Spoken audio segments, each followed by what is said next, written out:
다 같이 찬양 드림으로 6월 5일 토요 새벽 기도회 및 말씀 묵상 시간을 갖도록 하겠습니다. 찬송가 370장 주 안에 있는 나에게 딴 근심이 있으랴 함께 고백하며 나아가겠습니다.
살아계셔서 이 세상과 역사만 아니라 우리의 삶까지도 주관하시는 전능하신 하나님 아버지, 한 주간도 주님의 은혜 가운데 지내게 하시다가 오늘 새벽도 오늘 하루도 이렇게 주님 앞에 나아갈 뿐만 아니라 주님을 찬양하며 주님을 따라가게 하시니 감사를 드립니다.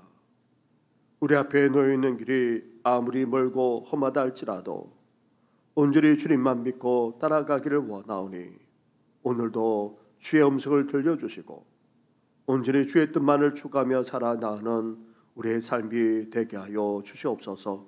이 모든 것 예수님의 이름으로 기도드립니다. 아멘.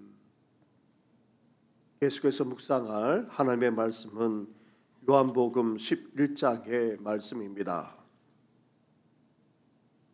요한복음 11장 1절부터 16절까지의 말씀을 한 절씩 교독하도록 하겠습니다.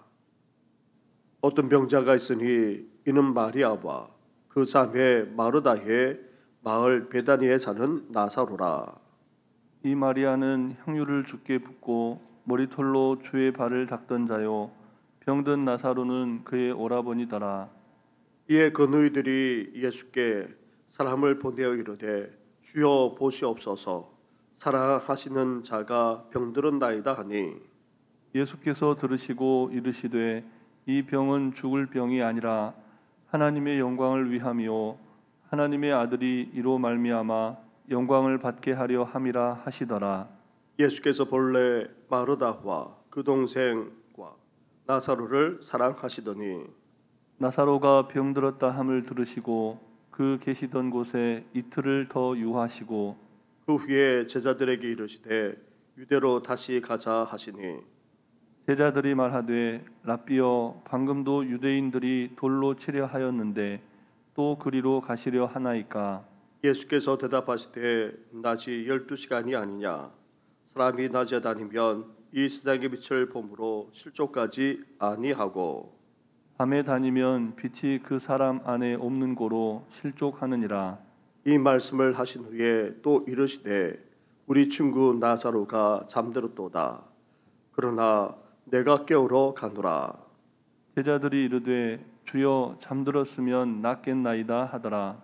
예수는 그의 죽음을 가리켜 말씀하신 것이나 그들은 잠들어 쉬는 것을 가리켜 말씀하신 줄 생각하는지라. 이에 예수께서 밝히 이르시되 나사로가 죽었느니라. 내가 거기 있지 아니한 것을 너희를 위하여 기뻐하노니 이는 너희로 믿게 하려 함이라. 그러나 그에게로 가자 하시니 디두모라고도 하는 도마가 다른 제자들과 말하되 우리도 주와 함께 죽으러 가자 하니라. 아멘. 우리 인생은 고난과 뗄래야 뗄 수 없습니다. 그렇다면 인생의 고난 앞에서 우리는 어떠해야 됩니까? 오늘 본문은 인생의 고난에 대해서 말씀하고 있습니다. 오늘 본문은 예루살렘 외곽 동쪽 언덕 너머에 있는 베다니 마을에 있었던 한 놀라운 사건을 언급하고 있습니다. 베다니 마을에 살던 한 가정에 있었던 이야기로 예수님을 사랑했던 한 가정의 가장인 나사로가 병들었습니다. 그러자 누이들인 마르다와 마리아가 예수님에게 사람을 보내어 도움을 청했습니다.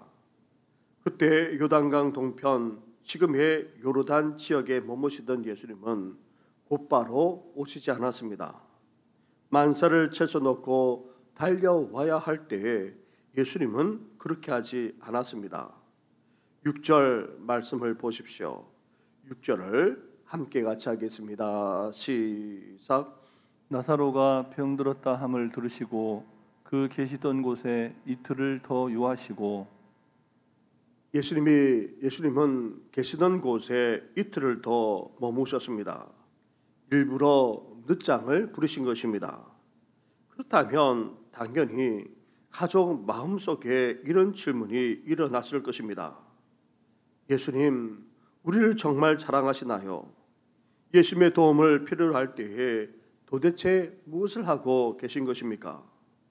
나아가 온갖 치유와 기적까지 베풀으시는 예수님이 왜 나사로의 질병은 고칠 수 없는 것입니까? 아니, 이런 질병으로 고통을 당하게 하시는 이유가 어디 있습니까? 우리도 마찬가지입니다. 왜 우리에게 이런 고난을 주십니까? 라고 하면서 되묻곤 할 때도 없지 않습니다. 그렇다면 오늘 본문을 통해 인생의 고난에 대해 예수님이 무엇을 말씀하고 있습니까? 첫째로 사랑받는 자에게도 고난은 예외가 아니라는 사실입니다. 먼저 3절 말씀을 보시기 바랍니다. 3절입니다. 이에 그 너희들이 예수께 사람을 보내어 이르되 주여 보시옵소서 사랑하시는 자가 병들었나이다 하니, 여기 사랑하시는 자는 원문에 필력으로 되어 있습니다. 사랑은 사랑인데 우정에 가까운 그런 사랑을 언급하고 있습니다. 이 가정과 예수님 사이에 얼마나 우정이 깊었는지를 보여주고 있습니다. 나중에 예수님이 나사로를 친구라 부르는 데에서 또한 알 수 있습니다. 그러나 5절 말씀에서는 이보다 더 강렬한 단어를 쓰고 있습니다. 5절 말씀을 함께 같이 봉독하겠습니다. 시작. 예수께서 본래 마르다와 그 동생과 나사로를 사랑하시더니. 아멘. 아멘. 여기서는 사랑을 아가페로 쓰고 있습니다.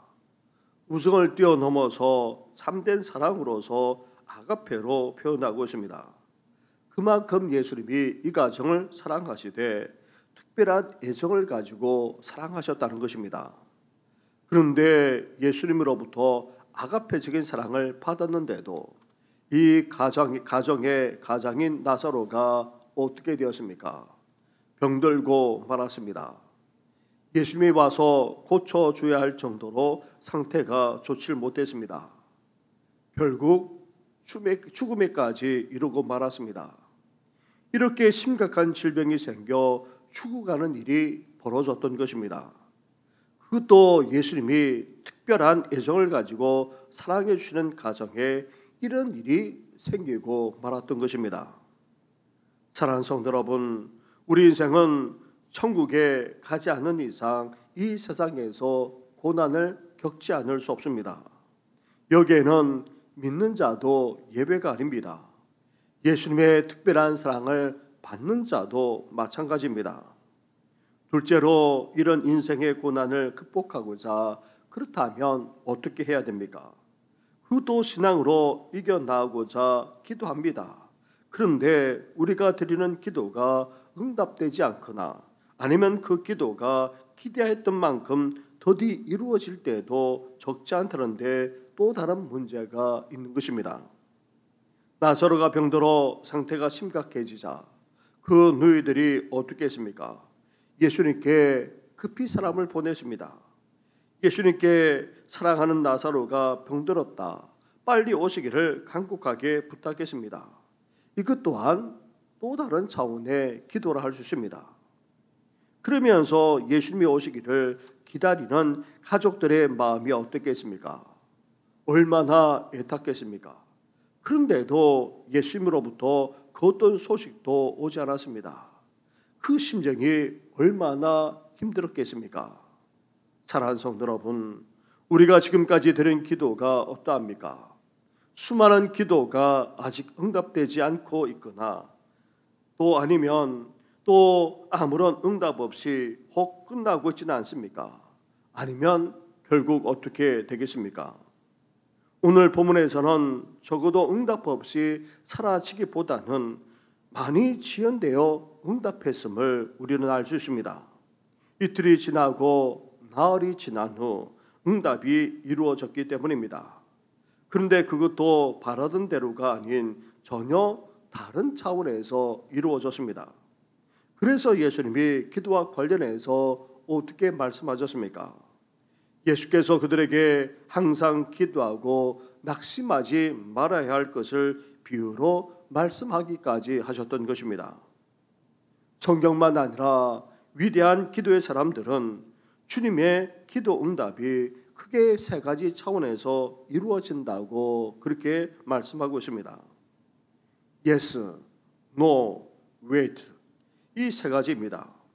하나님은 우리 기도에 대해 응답하십니다. 그것도 반드시 응답하십니다. Yes로 응답하십니다. 그런데 기도 응답에는 Yes만 있는 것이 아닙니다. No도 있습니다. Yes만 아니라 No도 분명한 하나님의 응답임을 우리는 잊지 말아야 합니다. 그런데 예스와 노 외에 또 다른 응답이 있습니다. 그것은 다름 아닌 바로 wait, 기다리라는 것입니다. 기다림도 응답입니다. 예스지만 바로 응답하지 않고 나중에 줄 수 있습니다. 그리고 노지만 돌이켜 나중에 줄 수도 있습니다. 또 지금 당장은 아니지만 하나님이 가장 좋은 때에 응답하고자 기다리게 하는 것 또한 또 다른 차원의 응답이라 할 수 있습니다. 그런데 그 기다림이 어떠합니까? 한 달, 두 달도 아닌 1년, 2년, 나아가 10년, 20년, 심지어 평생 기도해도 기도해서야 응답받는 그런 경우도 있습니다. 그래서 기도 응답이 이루어질 때까지 우리는 어때야 됩니까? 인내하면서 끝까지 꾸준히 기도해야 하는 것입니다. 기도가 응답될 때까지 끝까지 참고 견디면서 기다리는 우리 성도들 되기를 주님의 이름으로 축원합니다. 아멘. 이렇게 주님의 사랑을 받는 자도 이 땅에서 고난을 겪지 않을 수 없습니다. 거기에다가 기도 응답이 지연되기도 합니다. 그렇기에 우리는 참고 견디면서 기다려야 됩니다. 셋째로, 그런데 우리에게 참된 소망과 믿음이 되는 약속이 있습니다. 예수님이 우리 인생 고난 너머에서 위대한 일을 준비하고 계실 뿐 아니라 또한 역사하고 계신다는 사실입니다. 병든 나사로의 소식을 들은 예수님이 어떤 반응을 보이셨습니까? 4절 말씀을 보십시오. 4절을 함께 같이 하겠습니다. 시작. 예수께서 들으시고 이르시되 이 병은 죽을 병이 아니라 하나님의 영광을 위함이요 하나님의 아들이 이로 말미암아 영광을 받게 하려 함이라 하시더라. 아멘. 아멘. 물론 이 말씀이 주님이 사랑하는 나사로가 죽지 않는다는 말이 아닙니다. 실제로 병든 나사로가 죽고 말았습니다. 이틀이 지난 후 예수님은 나사로가 육체적으로 죽은 것을 아셨습니다. 그리고 11절에 우리 친구 나사로가 잠들었도다. 그러나 내가 깨우러 가노라 말씀하셨습니다. 예수님은 자신의 말씀을 이해하지 못하는 제자들을 위해서 나사로가 죽었다는 사실까지 다시 확인해 주셨습니다. 그런데 결국 어떻게 되었습니까? 질병으로 말미암아 나사로가 죽었지만 어떻게 되었습니까? 다시 살아나는 그런 부활의 놀라운 기적이 일어났던 것입니다. 오히려 질병으로 죽었던 나사로가 고침받는 정도만 아니라 다시 살아나는 그런 부활의 역사를 체험하기까지 했던 것입니다. 우리는 앞에서 나면서부터 보지 못하는 자가 고침받는 놀라운 사건을 함께 나누었습니다. 제자들은 이 사람이 맹인된 것이 이 사람 죄인지 아니면 부모의 죄인지 물었습니다. 그러자 예수님이 이 사람이나 그 부모의 죄로 인한 것이 아니라 그에게서 하나님이 하시는 일을 나타내고자 함이라 말씀해 주었습니다. 이렇게 나면서부터 보지 못하는 자까지 하나님의 놀라운 계획이 있습니다. 결국 나면서부터 보지 못하는 자를 고쳐주셔서 하나님의 영광까지 드러내셨던 것입니다. 사랑하는 성도 여러분, 우리가 살아가는 인생 속에서 고난을 겪더라도 실망하지 말아야 될 이유가 바로 여기에 있습니다. 우리가 하나님을 믿고 하나님의 특별한 사랑을 받는데도 고난당한다 할지라도 낙심하지 말아야 될 이유가 바로 여기에 있습니다. 나아가 고난 속에서도 간절하게 기도하고 부르짖는데도 불구하고 그 기도가 응답되지 않는다 할지라도 절망하지 말아야 될 이유 또한 바로 여기에 있는 것입니다. 기도 응답이 아무리 지연되더라도 우리가 끝까지 참고 견디면서 계속해서 기도해야 될 이유가 바로 또한 여기에 있는 것입니다. 예수님은 우리 인생 고난 너머에서 우리가 생각하지 못하는 놀라운 일을 준비하고 계십니다. 우리가 상상하지 못한 위대한 일까지 준비하실 뿐 아니라 반드시 역사하고야 마시는 분이 바로 우리 하나님이십니다. 예수님은 살아계십니다. 오늘도 살아 우리 가운데 역사하시는 전능하신 분이 바로 우리 예수님이십니다. 이런 믿음과 소망을 가지고 인생 가운데 겪는 그 어떤 고난도 헤쳐나갈 뿐만 아니라 끝내 승리하는 우리 모든 성도들 되기를 주님의 이름으로 축원합니다. 우리 말씀을 생각하시면서 함께 기도하되 특별히 내일 주일을 위해서 교회 학교를 위해서 나라와 민족을 위해서 같이 기도하며 나아가겠습니다. 기도드리겠습니다.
귀한 은혜를 주여 허락하여 주시옵소서. 이 모든 것 예수님의 이름으로 기도드립니다. 아멘. 하나님 아버지, 이 땅을 살아가면서 온갖 고난을 겪곤 합니다. 이 고난으로 말미암아 하나님을 찾고 하나님께 부르짖어 기도드리지만 우리가 원하는 대로 이루어지지 못한 채 마냥 기다려야만 할 때도 적지 않을 때가 있습니다. 그때마다 실망하거나 낙담하거나 좌절하지 않게 하여 주옵시고 오늘도 살아계셔서 우리의 삶 너머에서 준비하시고 또 위대한 일을 계획하시고 그것을 이루시기까지 하시는 우리 주님을 바라볼 수 있는 우리들 되게 하여 주시옵소서. 하나님 아버지, 우리가 생각하는 그 이상으로 또 하나님께서 뜻하시는 그 계획은 우리 인간의 생각을 뛰어넘는 위대한 생각이자 위대한 계획이 아니십니까? 하나님 아버지, 인류 가운데 행하신 그 하나님의 역사가 이제 우리의 삶 가운데 우리 가정 가운데도 일어나게 하여 주시고 온 성도들만 아니라 우리 다음 세대들 가운데도 일어나도록 은혜와 은총을 허락하여 주시옵소서. 한 주간 동안 이렇게 새벽을 깨울 뿐만 아니라 매일매일 말씀을 묵상하며 나아가게 하게 하신 것 너무나도 감사를 드립니다. 평생토록 주의 음성을 듣는 가운데 하나님 아버지 주님과 함께 날마다 동행하며 할렐루야 주를 찬양하며 이 순례길을 가는 우리들 되게 하여 주시옵소서. 이 모든 것 예수님의 이름으로 기도드립니다. 아멘. 하늘에 계신 우리 아버지, 아버지의 이름을 거룩하게 하시며 아버지의 나라가 오게 하시며 아버지의 뜻이 하늘에서와 같이 땅에서도 이루어지게 하소서. 오늘 우리에게 일용할 양식을 주시고 우리가 우리에게 잘못한 사람을 용서하여 준 것 같이 우리 죄를 용서하여 주시고 우리를 시험에 빠지지 않게 하시고 악에서 구하소서. 나라와 권능과 영광이 영원히 아버지의 것입니다. 아멘.